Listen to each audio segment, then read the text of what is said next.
వర్తమానం వార్తలకు స్వాగతం. నేను మీ ఉదయ్ కుమార్. ఈరోజు వార్తల్లోని ముఖ్యాంశాలు. మహారాష్ట్ర డిప్యూటీ సీఎం ఏక్నాథ్ షిండేపై కమెడియన్ కునాల్ క్రామా వివాదాస్పద వ్యాఖ్యలు.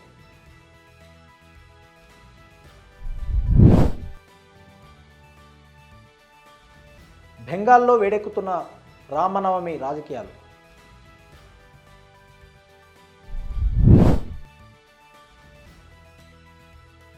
ఎనిమిదో రోజు కొనసాగిన తెలంగాణ బడ్జెట్ సమావేశాలు, పలు రకాల పద్దులపై చర్చ. మహారాష్ట్ర ఉప ముఖ్యమంత్రి ఏక్నాథ్ షిండేపై కమెడియన్ కునాల్ కమ్రా చేసిన దేశద్రోహి వ్యాఖ్యలు తీవ్ర దుమారం రేపుతున్నాయి. దీంతో సేనా కార్యకర్తలు ఆవేశంతో రగిలిపోతున్నారు. ఈ మేరకు స్టాండ్ ఆఫ్ కమెడియన్ కునాల్ క్రమ స్టూడియోలోని ది యూనికాంటినెంటల్ వేదికను శివసేన కార్యకర్తలు ధ్వంసం చేశారు. కమెడియన్పై ఖార్ పోలీస్ స్టేషన్లో ఫిర్యాదు చేశారు.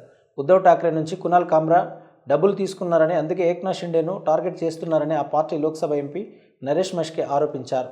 కమ్రా ఒక కాంట్రాక్ట్ కమెడియన్, కానీ అతను పాము తోకను తొక్కాడు. కూరలు బయటకు వచ్చిన తర్వాత భయంకరమైన పరిణామాలు ఉంటాయి అని ఆయన అన్నారు. మహారాష్ట్రలోనే కాదు, కునాల్ దేశంలో ఎక్కడ స్వేచ్ఛగా తిరగలేడని హెచ్చరించారు. శివసేన సైనికులు అతన్ని వెంట పడుతూనే ఉంటారని వార్నింగ్ ఇచ్చారు.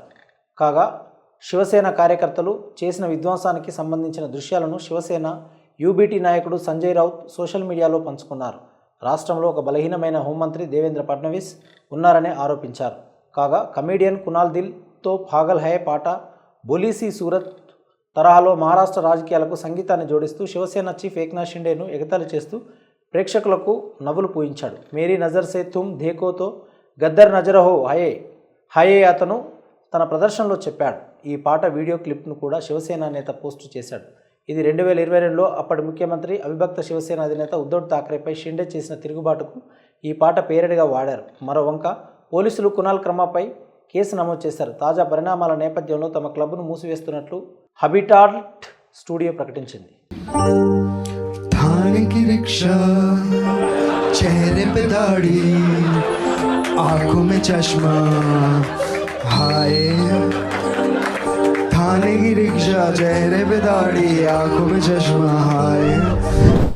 పశ్చిమ బెంగాల్ అసెంబ్లీ వచ్చే ఏడాది ఎన్నికలు జరగనున్న నేపథ్యంలో ఆ రాష్ట్రంలో రాజకీయ వాతావరణం వేడెక్కుతుంది.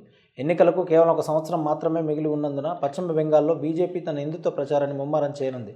ఈ మేరకు వచ్చే నెలల్లో రాష్ట్ర వ్యాప్తంగా లక్షలాది మంది హిందువులు పాల్గొనే రామనవమి ఊరేగింపులను బీజేపీ లక్ష్యంగా ఎంచుకుంది. ఈ ఊరేగింపులను ఆపడానికి తృణమూల్ ప్రభుత్వం చేసే ఏ ప్రయత్నానికైనా బలమైన ప్రతిఘటన ఎదురవుతుందని విపక్ష నేత సువేందు అధికారి హెచ్చరించారు. జై శ్రీరామ్ నినాదాలను అణచివేసే శక్తి మీకు లేదు అని విపక్ష నేత తృణమూల్ నాయకత్వాన్ని హెచ్చరించారు. తృణమూల్ కాంగ్రెస్ ప్రభుత్వం ఈ వేడుకలను అడ్డుకునేందుకు ప్రయత్నిస్తుందని సువేందు అధికారి ఆరోపించారు. ముఖ్యమంత్రి మమతా బెనర్జీ ఒక నిర్దిష్ట సమాజాన్ని బుజ్జగించేందుకు ప్రయత్నిస్తున్నారని, ఆమె రాజకీయ ఆధిపత్యం అంతమయ్యే దశకు చేరుకుందని సువేందే అధికారి అన్నారు. భారతదేశాన్ని హిందువులు పరిపాలిస్తారని, బెంగాల్లోని హిందువుల ప్రయోజనాలను కాపాడే ఏ నాయకుడైనా రాష్ట్రానికి నాయకత్వం వహిస్తారని ఆయన నొక్కి చెప్పారు. రామనవమి పండుగను అణచివేసే ప్రయత్నాలను హిందువులు ఇకపై సహించరని పేర్కొంటూ జెండాలు నిధుడిపై తిలకం ధరించి రామనవమి ఊరేగింపులలో పాల్గొనాలని ఆయన హిందువులను కోరారు. ఏప్రిల్ 6న రామనవమి రోజున రాష్ట్ర వ్యాప్తంగా 2000 కంటే ఎక్కువ ఊరేగింపులు జరుగుతాయని, 1 కోటి మంది హిందువులు పాల్గొంటారని అధికారి ప్రకటించారు. గత సంవత్సరం 50 లక్షల మంది హిందువులు 1000 ఊరేగింపులలో పాల్గొన్నారని ఆయన హైలైట్ చేశారు. కాగా 2020లో టీఎంసీని విడిచిపెట్టి బీజేపీలో చేరిన అధికారి ముఖ్యమంత్రి మమతా బెనర్జీ ప్రభుత్వం సనాతన హిందూ సమాజం మత స్వేచ్ఛ హక్కును ఉల్లంఘిస్తుందని ఆరోపించారు. పార్లమెంటరీ ఎన్నికల్లో బీజేపీ ఎక్కువ సీట్లు గెలవలేకపోవడంతో విపక్ష నేత సువేందు అధికారి పార్టీని మరింత దూకుడుగా హిందుత్వ వైఖరిని అవలంబించాలని కోరడం ప్రారంభించారు.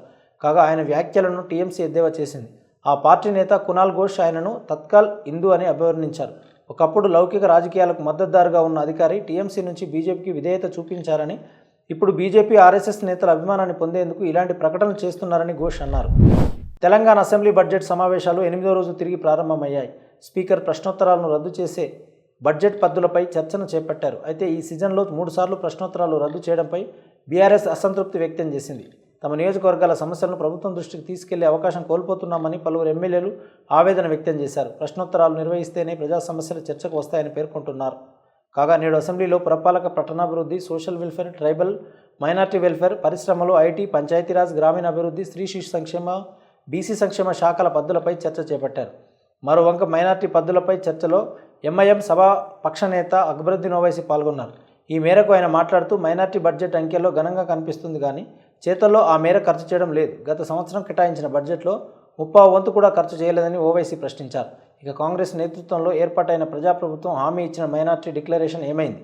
మైనార్టీ సప్లాన్ అమలు కావడం లేదు. షాదీ ముబారక్ నిధుల సంగతి ఏమైంది? రోడ్ల విస్తరణలో వక్ఫ్ ఆస్తులకు ఇవ్వాల్సిన 360 కోట్లు ఇంకా విడుదల చేయలేదు. ఉర్దూ అకాడమీలో కంప్యూటర్ సెంటర్ ఏమైంది? కొత్తగా ఆసరా పెన్షన్ను మంజూరు చేయాలని అక్బరుద్దీన్ సభ దృష్టికి తీసుకొచ్చారు. అంతేకాదు పాత బస్తీ అభివృద్ధికి వేసిన మాస్టర్ ప్లాన్ల సంగతి ఏంటని ప్రశ్నించారు. చార్మినార్ రోడ్ల రిస్టోరేషన్ పనుల్లో భాగంగా చేపట్టాల్సిన పత్తర్గట్టి రోడ్డు పనులు ఎంతవరకు వచ్చాయని ప్రశ్నించారు. అలాగే మీరాలం మండి అభివృద్ధి, మురికి చౌక్ పునరుద్ధరణ పనులు ఈ మాటేంటని ఎంఐఎం నేత ప్రశ్నించారు. వాస్తవ వార్తలకు ప్రమాణం టీవీ వర్తమానం. ఈ వార్తలు ఇంతటితో సమాప్తం. మరిన్ని విశేషాలతో మళ్ళీ కలుద్దాం. నమస్కారం. సబ్స్క్రైబ్ చేయండి, షేర్ చేయండి, కామెంట్ చేయండి. వర్తమానాన్ని ప్రజల్లోకి తీసుకెళ్ళండి. ధన్యవాదాలు.